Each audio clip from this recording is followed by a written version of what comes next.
எல்லாருக்கும் வணக்கம்.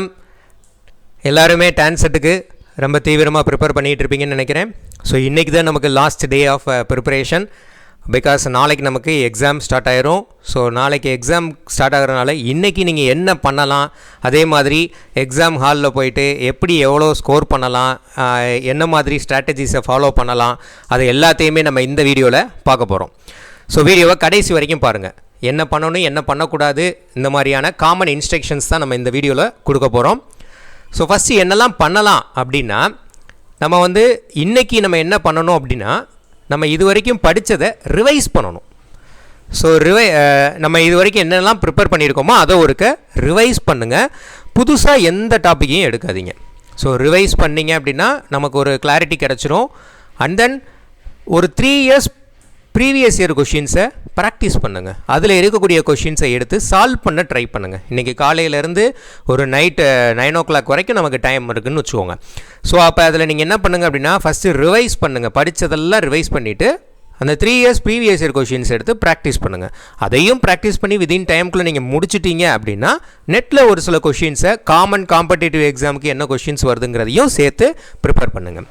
அதுக்கப்புறம் மெயின் விஷயம், ஃபஸ்ட்டு எடுத்தோடனே ஹால் டிக்கெட்டை பிரிண்ட் அவுட் எடுத்து வச்சுக்கோங்க. ஹால் டிக்கெட் பிரிண்ட் அவுட் ரொம்ப ரொம்ப முக்கியம். அதை லாஸ்ட் மினிட் நாளைக்கு போய் நான் எடுத்துக்கலான்னு எடுக்காதீங்க. காலையில் டைம் இருக்காது, நமக்கு மார்னிங் பேட்சில் இருக்காது. ஸோ அதனால் அது ரொம்ப ரொம்ப முக்கியம். ஹால் டிக்கெட் பிரிண்ட் அவுட் எடுத்து வச்சுக்கோங்க. ஹால் டிக்கெட் பிளாக் அண்ட் ஒயிட்டே போதுமான பிரிண்ட் அவுட் தான். And then black ball point பென்னை இல்லைன்னா போய் பர்ச்சேஸ் பண்ணிக்கோங்க. நான் சொல்கிறேன், பால் பாயிண்ட் பென் தான் கேட்டிருக்காங்க. நீங்கள் வாட்டுக்கு ஜெல் பென் வாங்கிடாதீங்க, இல்லை மார்க்கரு, ஸ்டிக்கு அந்த மாதிரி எதுவும் வாங்கிடாதீங்க. Black ball point pen 5 rupees pen, 3 rupees pen இருக்கும் பார்த்தீங்களா, அதை வாங்கி வச்சுக்கோங்க. ஒன்று மட்டும் வாங்காதீங்க, 2 இல்லை 3 கூட எக்ஸ்ட்ரா வாங்கி வச்சுக்கோங்க.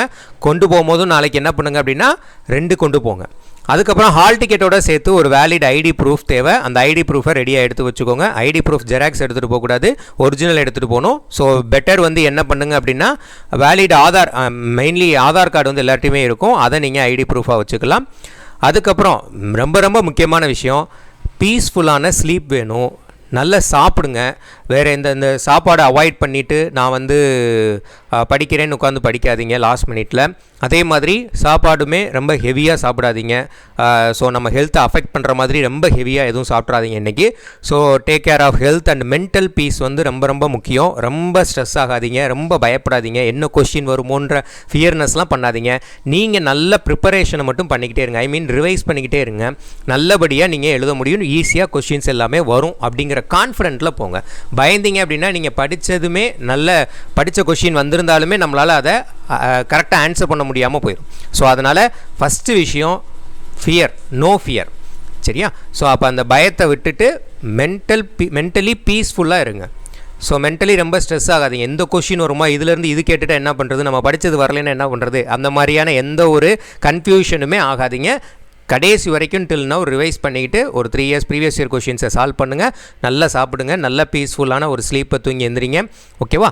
அதே இது என்ன பண்ணக்கூடாது அப்படின்னா, எந்த ஒரு நியூ டாபிக்ஸையும் எடுத்துடாதீங்க.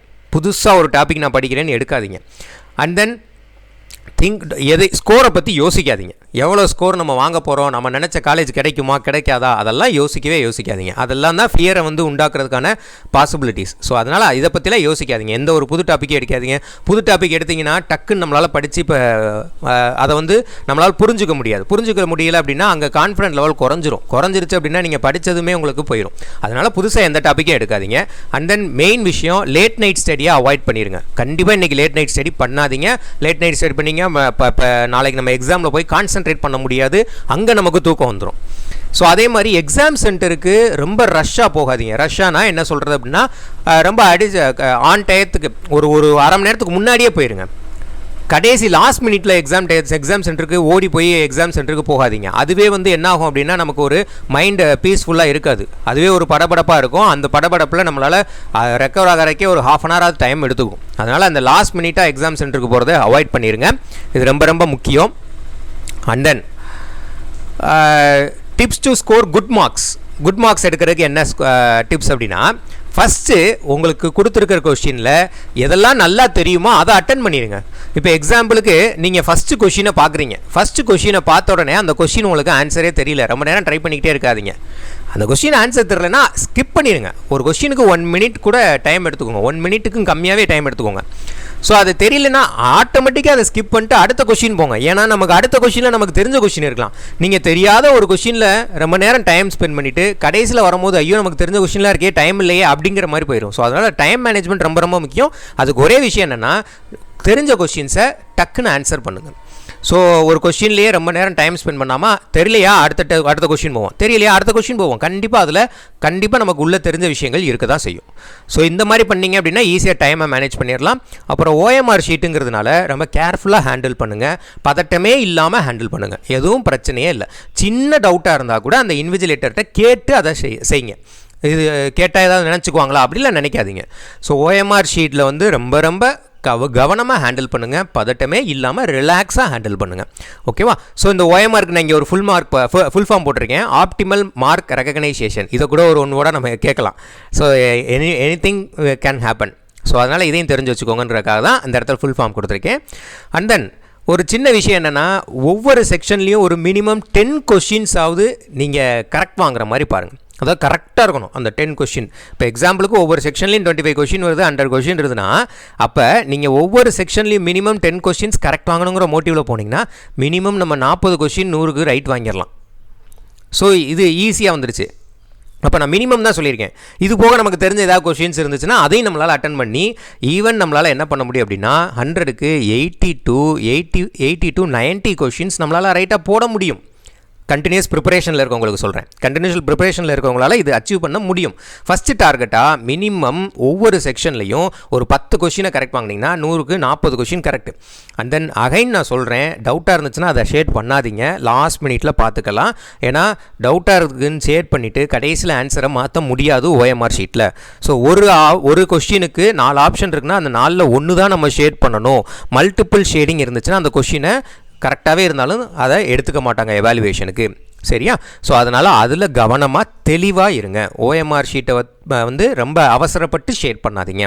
அதே மாதிரி எக்ஸாம் டைமிங் 2 ஹவர்ஸுங்கிறத மைண்டில் வச்சு எக்ஸாம் டைமிங்கை மேனேஜ் பண்ணுங்கள். அந்த டைம் மேனேஜ்மெண்ட்டுக்கு தான் நான் சொல்கிற மாதிரி தெரிஞ்ச கொஷினை அட்டன் பண்ணுங்கள், தெரியாத கொஷினை ஸ்கிப் பண்ணிக்கிட்டே வாங்க.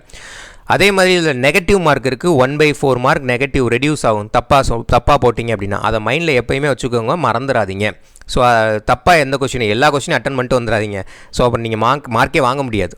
அதனால் எல்லா கொஷினும் அட்டன் பண்ணாமல் தெரிஞ்ச கொஷினை மட்டும் அட்டன் பண்ணுங்கள். எல்லாருக்குமே இதே தான், அப்ளை பண்ணுற எல்லாருக்குமே இதே ரூல் தான். அதனால் நீங்கள் அதை பயப்பட வேண்டியது இல்லை. சரியா? ஸோ இப்போ இது வந்து கண்டினியூஸ் ப்ரிப்பரேஷனில் இருக்கவங்களுக்கு இது ஓகே. இப்போ நான் வந்து லாஸ்ட் மினிட் இன்றைக்கி தான் சார் நான் படிக்கவே போகிறேன் அப்படிங்கிறவங்களுக்கு ஒரே ஒரு சஜஷன் என்னென்னா, என்னோடய சேனலில் ப்ளேலிஸ்ட் இருக்கும். அந்த ப்ளேலிஸ்ட்டை இன்றைக்கி ஃபுல்லாக உட்காந்து பார்த்துருங்க. பார்த்துட்டிங்கன்னா அதுவே உங்களுக்கு போதுமானதாக இருக்கும். ஏன்னா லாஸ்ட் டைம் இன்றைக்கி தான் வந்து நான் வந்து ப்ரிப்பரே பண்ண போகிறேன் அப்படிங்கிறவங்களுக்கு இதுதான் சொல்யூஷன். ஸோ எல்லாருமே நல்லா எழுதுங்க, ரிலாக்ஸாக இருங்க. இன்றைக்கி நாளைக்கு போய் எக்ஸாம் சென்டரில் போய் எதுவும் டென்ஷன் ஆகாதீங்க. ஸோ ரிலாக்ஸ்டாக ப்ரிப்பேர் பண்ணுங்கள், ரிவைஸ் பண்ணுங்கள், ப்ராக்டிஸ் பண்ணுங்கள் ப்ரீவியஸ் இயர் கொஷின்ஸை. ஸோ சொன்னதெல்லாம் ஞாபகம் வச்சுட்டு ரிலாக்ஸாக பண்ணுங்கள். எல்லாருக்குமே ஆல் த பெஸ்ட். நல்லா தான் ஒரு எக்ஸாம். ஸோ நல்லா எல்லாருமே எழுதுவீங்க. All the best. மார்க்கை பற்றி எதையுமே யோசிக்காமல் நீங்கள் உங்களுக்கு ஒரு டார்கெட் வச்சுருப்பீங்க, அந்த டார்கெட்டை உங்களுக்குள்ளே வச்சுட்டு நீங்கள் இது பண்ணுங்கள். அதே மாதிரி எந்த ஒரு டென்ஷன் நர்வஸ்னஸ் எதுவுமே இல்லாமல் பண்ணுங்கள். எல்லாருக்குமே ஆல் த பெஸ்ட். நல்லபடியாக எழுதுங்க. எழுதிட்டு வந்து சொல்லுங்கள். நம்ம அடுத்து நம்ம நாளைக்கு நீங்கள் எழுதுனதுக்கப்புறமாவும் நம்ம ஆன்சரை டிஸ்கஸ் பண்ணுவோம் எழுதிட்டு வந்ததுக்கப்புறம். ஓகேவா? ஸோ உங்களுக்கு ஏதாவது டவுட்ஸ் இல்லை ஏதாவது கிளாரிஃபிகேஷன்ஸ் ஏதாவது இருந்துச்சுன்னா கமெண்ட்ஸில் மென்ஷன் பண்ணுங்கள். நான் கண்டிப்பாக உங்களுக்கு கிளியர் பண்ணுறேன். All the best. தேங்க்யூ.